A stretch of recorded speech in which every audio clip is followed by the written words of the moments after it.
In this video, we're going to take a look at a purple ink by Pilot, their Mixable Violet. Now, as always, there's timestamps down below so you can skip around, but if you've got the time, I'd appreciate you checking out the entire video. Also, down in the description is a link to the Violet or Purple ink playlist, so if you wanted to see more of them, you could find that there. I'm an ink guy, and let's get into the first writing sample done on 90 GSM Clairfontaine. No bleeding, no ghosting.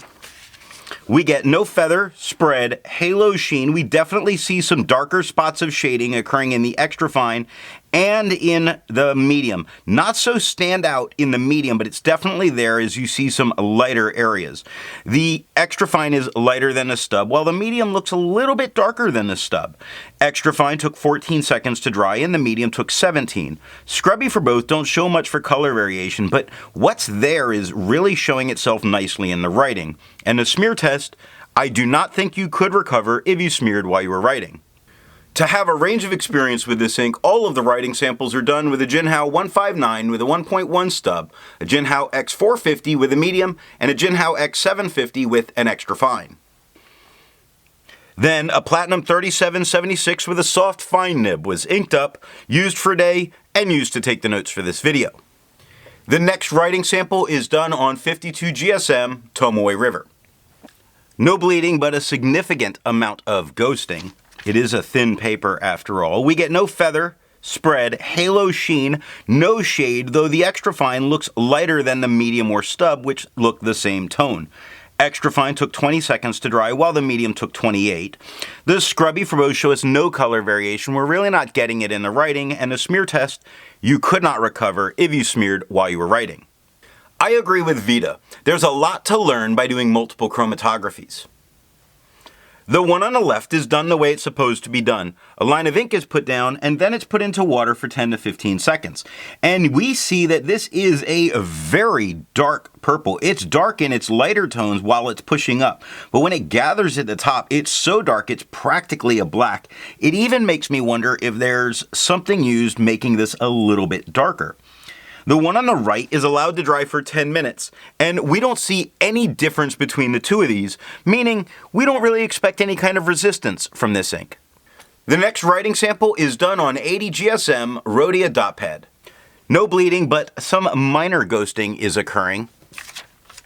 We get no feather, spread, halo sheen, no shade in the stub or in the medium. Very light spots of shading where it's going from dark to super dark, like the K or the R in brown or the D in dog, but not a lot with the extra fine, even though it's lighter than the stub and the medium. It took 15 seconds for the extra fine to dry, 18 seconds for the medium to dry. Scrubby for both give us no color variation, although we only get a few spots of it in the extra fine.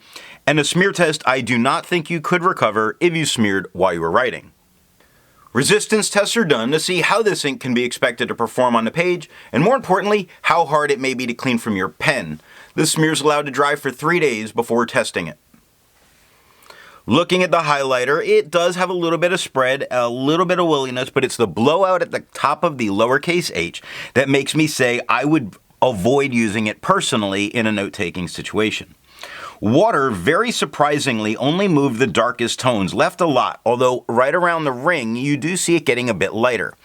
Pen flush is doing a whole lot more to break this ink down. You're starting to see the white of the page come through, and the 1/3 bleach solution completely destroys it, but it only took water to get this out of my pen. The next writing sample is done on life paper. No bleeding, minor ghosting with the medium.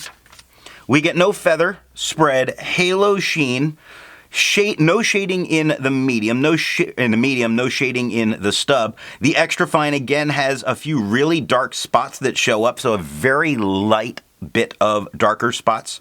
The extra fine's quite a bit lighter than the stub. Medium's the same tone as the stub.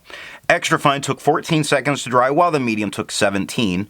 Scrubby for both shows no color variation, although we do get a few dark spottings that occur in the extra fine.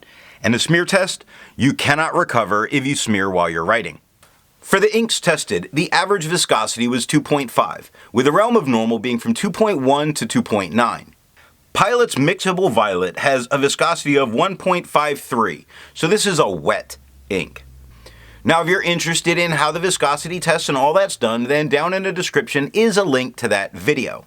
But now let's take a look at Levenger paper. We have no bleeding, but we do have ghosting that's occurring a lot in the, you see it more in the clear spaces than the line spaces. I don't think it stops you from using the back of the page. We have no feather, no spread, no halo, no sheen, no shading, none at all.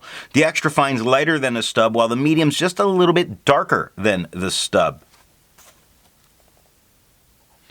The extra fine took 4 seconds to dry and the medium took 6.